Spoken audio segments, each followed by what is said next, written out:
This is like post-edit Jordan now. Obviously, I'm in my dressing gown, just finished doing all the editing and work for uni and stuff. The video's upstairs rendering, and I was literally sitting here thinking about it, and I realized what I say at the end is like the most important part, or at least the most meaningful part of the video.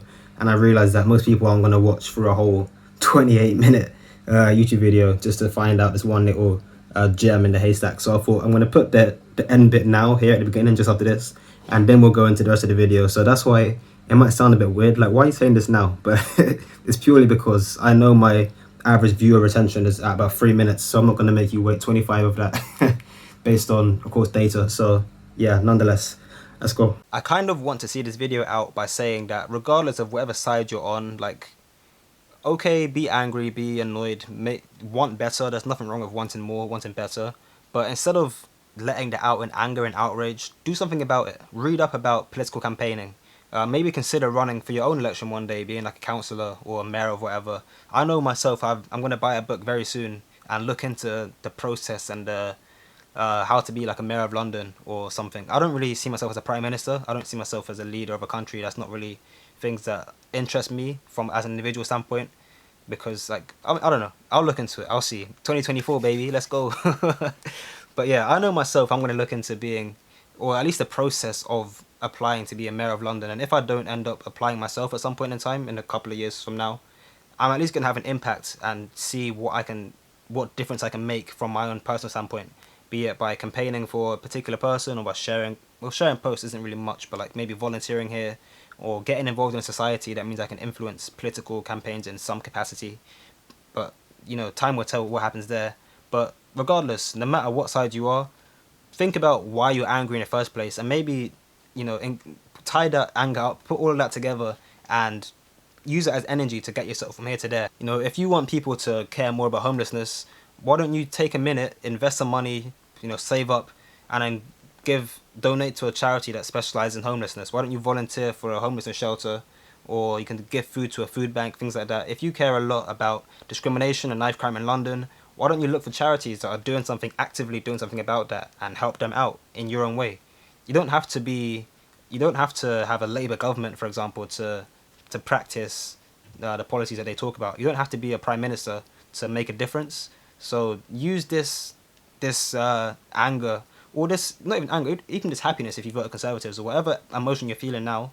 Use that and do something yourself to better other people. I can't stress this enough, that it doesn't actually matter who's in charge or who does what or what's going on where, because everyone has their own responsibility to do whatever they can to push towards whatever goals they want. Like, you don't have to be in XYZ position to win. You can win from anywhere. You can score from anywhere. And people need to appreciate that more. What is going on, guys? It's Jordan here again, back in the notoriously messy London bedroom.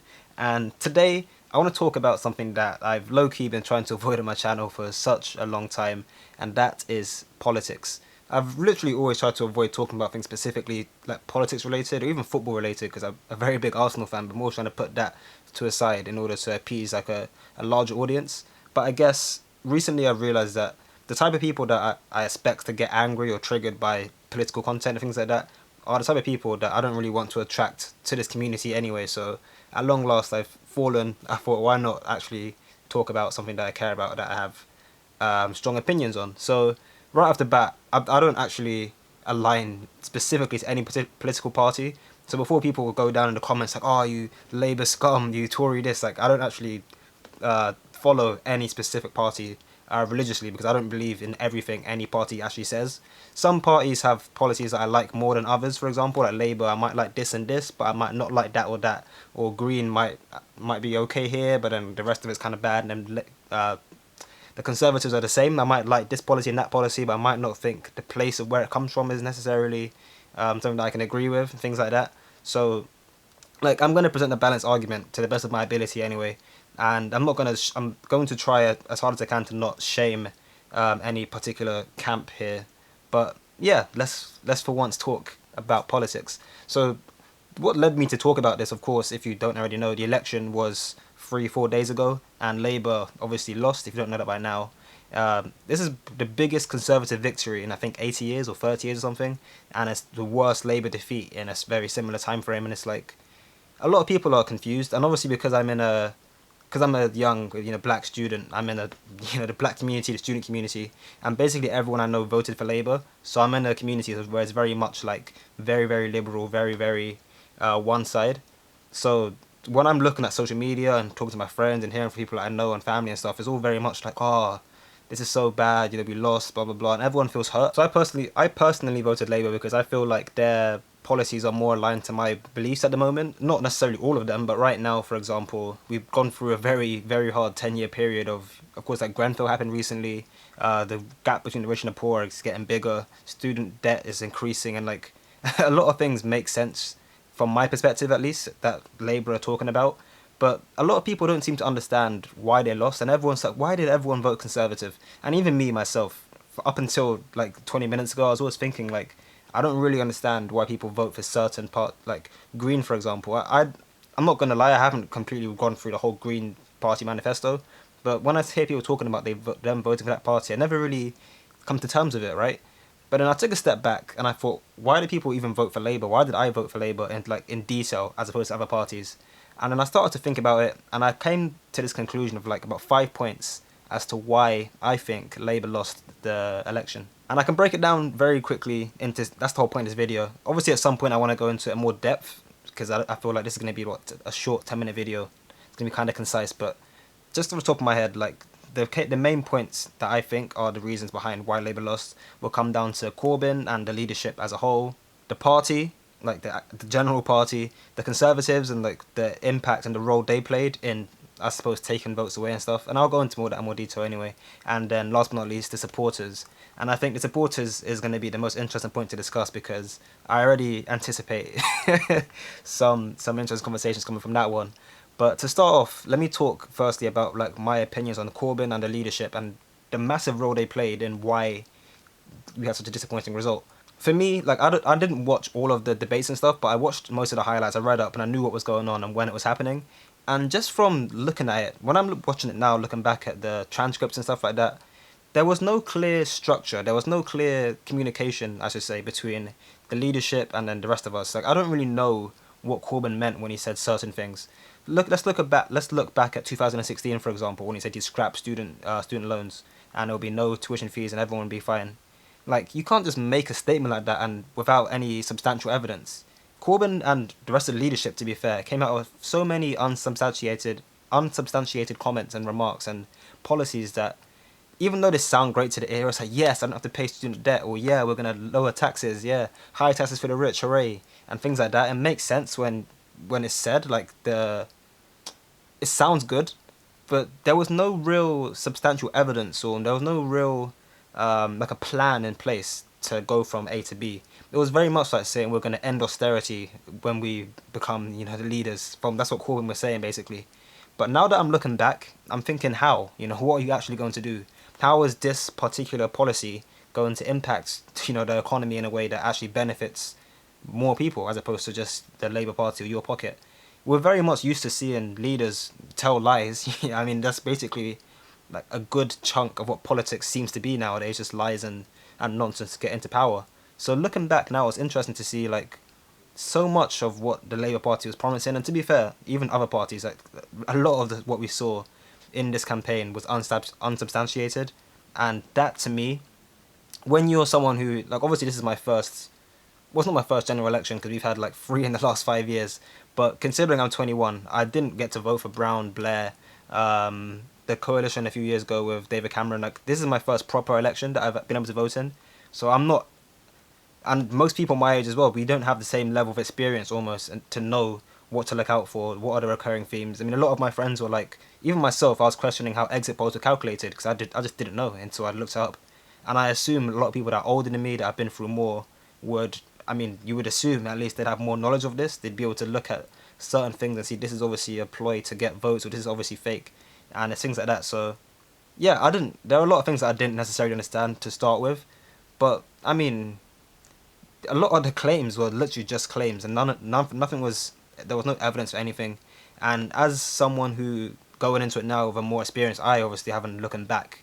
I mean, of course, in hindsight, everyone's a genius, but it's very interesting to see how much was missed, how much was miscommunicated, how much was actually feasible in terms of policies, and actual policies even. Like I watched House of Cards recently, and you can see in the first 3 seasons at least, they're always saying we should push this, we need to push that, we need to push that. The Labour Party this year, I mean, obviously, US politics are different to UK politics. I'm not going to draw comparisons there. But you didn't really see Corbyn saying, we're going to do this. It was very much reactive to what Conservatives were saying. It was very much Brexit. It was very much austerity, anti-austerity, sorry. He didn't actually say a proactive, a new thing that they were going to do that would benefit us moving forward. So that's something that, looking back, I think is a very, very big miss that I still don't really understand what Labour would have done in terms of actual policies, actual progress, actual steps that they can put into action that we'll see rolling out for the next 5 years. So while it's kind of the same for the Conservatives, at least Boris can say like we have an offer for Brexit, if you can even call it that, and by January 31st this offer's going to be like on the cards and blah blah blah. Like at least we have a 3 month window where we know what's going to happen in some capacity. Whereas yeah, I don't know. Anyone out there who's smarter than me, get at me. Let's learn something from this video. So the next point, the next main point that I was come up with is the party itself. And the party, I didn't really think about the party much. I mean, UK politics is the voting system, in my opinion, is probably the worst. It's probably worse than America. I can't even lie. Like America, they have their Congress, and you vote for you vote for your region to whatever point, and then the election, of course, they vote for the president directly. In the UK, we have constituencies where we all vote for our constituency leader, and the number of seats won by whatever party is becomes the leading party of the country, and whoever leads that party becomes prime minister. That's basically how it works. And literally, I'm confident if I went out on the streets today and spoke to 1,000 people and said who is the leader of your constituency, I'd probably get about 40% say that they know, and that's probably an exaggeration. And like, of course, I know the leader of my area, Hayes and Harlington. I know the leader, my local MP, John McDonnell, and I know obviously Boris is leader of Uxbridge or Hillingdon up the road, and I mean that's basically it. I don't actually know that many constituency leaders, and I'm not the only one that can say that. Like I'm confident many other people are in a similar position to me, where you know that Corbyn, well, ex-leader of the Labour Party, you of course know Joe of the Lib Dems, Boris of the Conservatives, and you know the big names, but not that many people. I've actually spoken to friends as well and like family and people, and I know for a fact that people generally don't know. They have to think about it at least. Like, oh, who does run this area? Who does run that area? I don't even know. And it's a thing where when you look at it like that, I've always said to people that I'm friends with that we need to, for politics in this country to really work, we need to have a system where the local MPs have more power and the main prime minister has less power. Because I feel like a lot of our local MPs are just some, not quite figureheads. That's not the right word for it, but they don't really actually seem to do anything other than like cut ribbons and shake hands. You've never actually seen one like significant change from an MP, and that's not to say that they don't do anything, because I'm sure that they do, but it's that we don't see it. Like local news doesn't really talk about it. It's all very like glamorous and hazy, and it all seems fun and games. But I'd like to know what these people actually do. And the reason why I'm bringing this up as a problem now is because, as I said, the party, I think, is a big reason why Labour lost. And that's because people have been complaining for a while, saying Corbyn's this and we don't like anti-Semitism and, blah, blah, blah. But no one actually seems to have done anything between 2016 and now.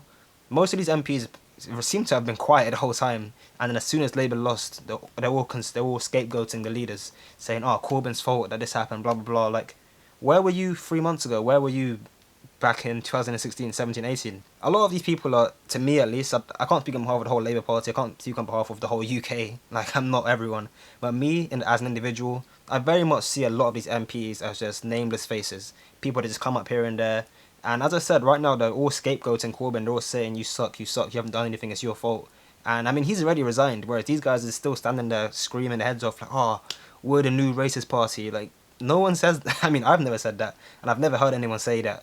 Don't get me wrong, this whole anti-Semitism scandal is still a big deal and it still comes up a lot. But even that, in some capacity, it seems to be very like, it's almost fear-mongered in a way where it's like, I don't know who in particular is anti-Semitic. It's kind of just like anti-Semitism. It's kind of just throwing the word out there. Like, it's not a joke. This is a serious, racism, discrimination, these are serious topics that I feel like the news and media and of course politics kind of just throw out there like buzzwords to try and take votes from here and there, and it's very disgusting in a way. But like from my point, I don't want to go for too much of a tangent. It seems like a lot of these guys are just they're just spineless fools, you know. They actually don't seem to do much. And again, as I said with the previous point, anyone who's out there who's smarter than me, let me know if I'm stepping out of line here, I'm saying something wrong. But from my perspective, from the outside looking in, it seems very like these guys don't seem to know what they're doing. And of course, that's something that's been like a meme almost of politics for a long time. These guys don't really know what they're doing. It's very much complaining and lying and just stuff to get into power themselves. So the next main thing that I think it's kind of an obvious one when I say the Conservatives are one of the reasons why Labour lost, because obviously the Tories won, so it makes sense. That's an obvious one. But I want to think kind of more about how they won and what they did differently to kind of benefit from the losses of Labour. So despite everything, let me put all of their issues and praises aside. Like, let me put Boris and, you know, racism, blah, blah, blah, classism to aside. Let's think specifically about what they did differently. And what I noticed is that they retained trust in the people that voted for them. Like the bankers, the middle class people, I mean, of course I'm generalising here, but the people that you'd expect to vote for the Tories obviously did. They didn't lose many seats. I think they only lost one seat, right? That was Putney, I believe. I haven't even got the data up here. I don't know why I'm pretending to scroll on my laptop. There's literally nothing there. But yeah, I don't think they lost any seats as far as I can remember. Whereas Labour lost, I want to say like 46 or something like that. And that is that's a very, very big number in politics. Like, that's not, that's not a joke. That's a very big number to lose that many seats. And it's like, whatever Labour did or didn't do, they obviously lost the trust of the core fans, of the core believers, the core voters. And by losing those core people, like, that is in very, you know, very obvious terms a reason why they lost.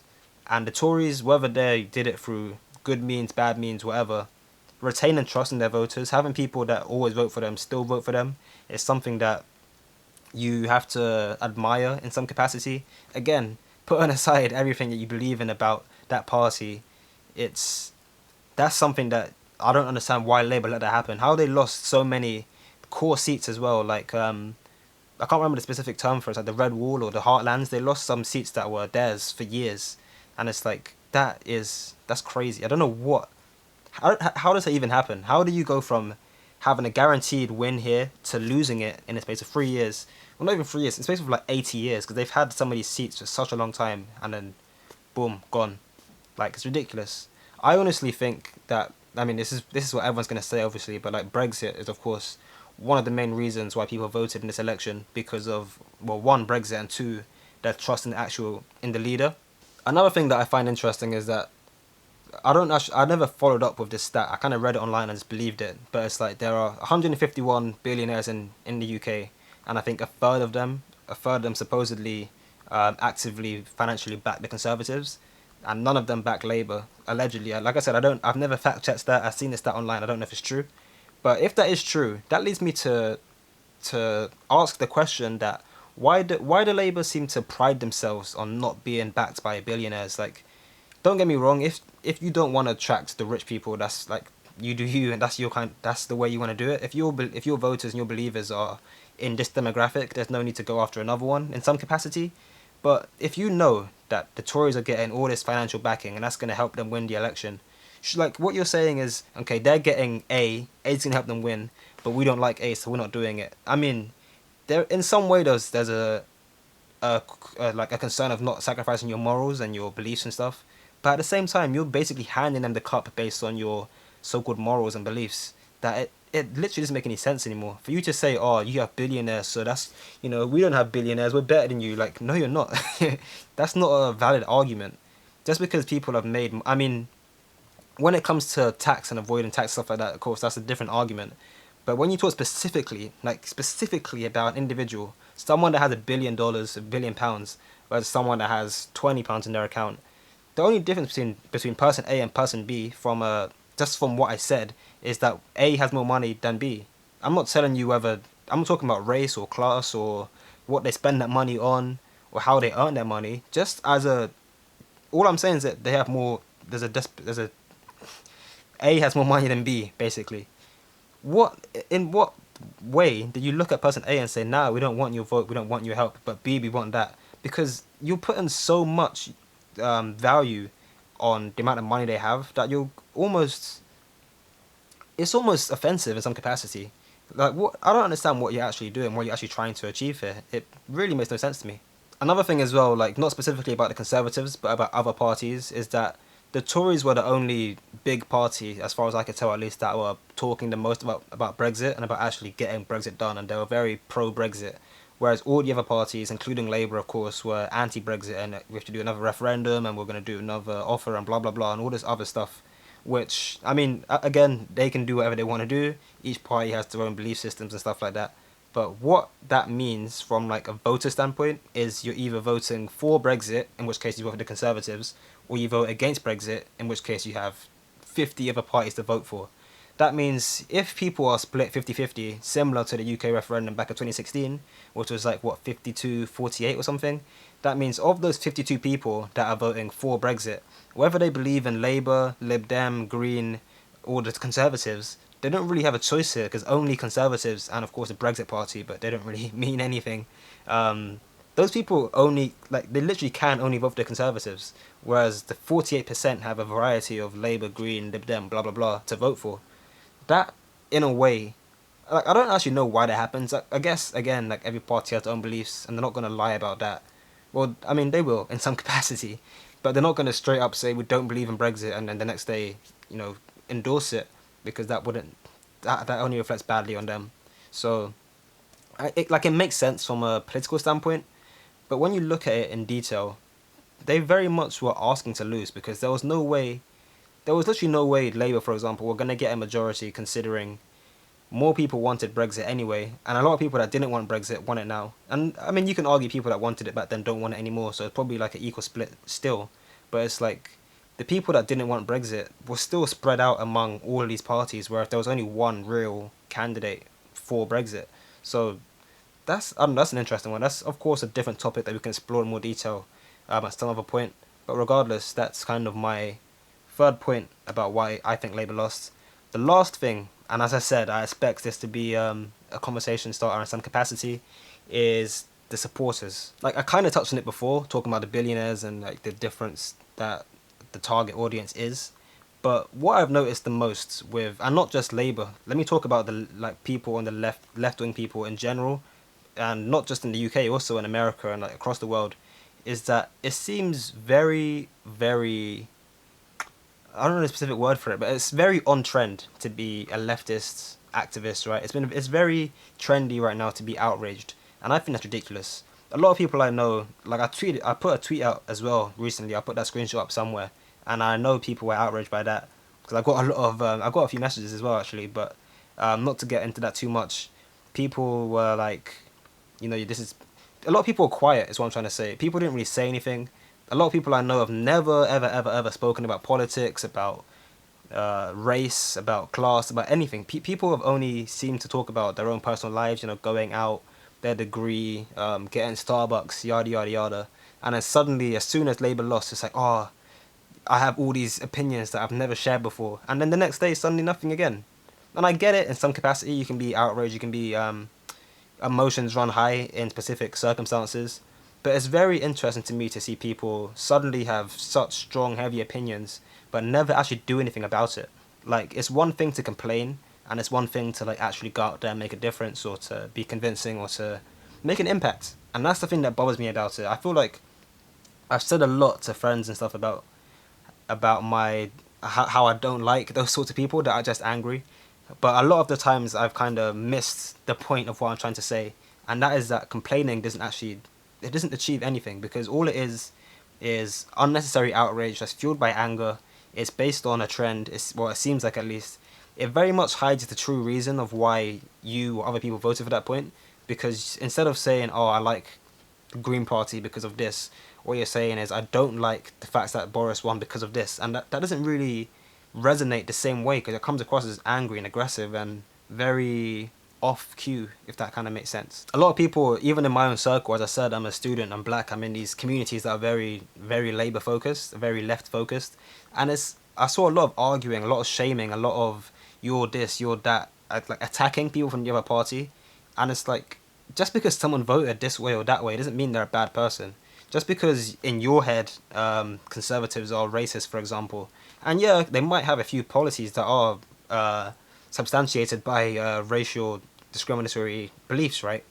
But someone might not necessarily have voted for the Conservatives based on that one particular point. They might have seen the other 29 policies and said, I don't like this racist one, but I like the other 29 ones. And I just really don't like how the political climate of 2019 is very much like my side versus your side. And if you're not on my team, you're on the wrong team and you're wrong and you're a bad person. And it's a lot like the arguing, the shaming, the attacks. It's so unsubstantiated and it's such a negative, not just for you and your party and your beliefs, but for the society as a whole. Because it's very much, the more people start to get in their own camps, the less likely people are to switch sides, to understand the differences of each different belief system, because you get stuck on your own beliefs.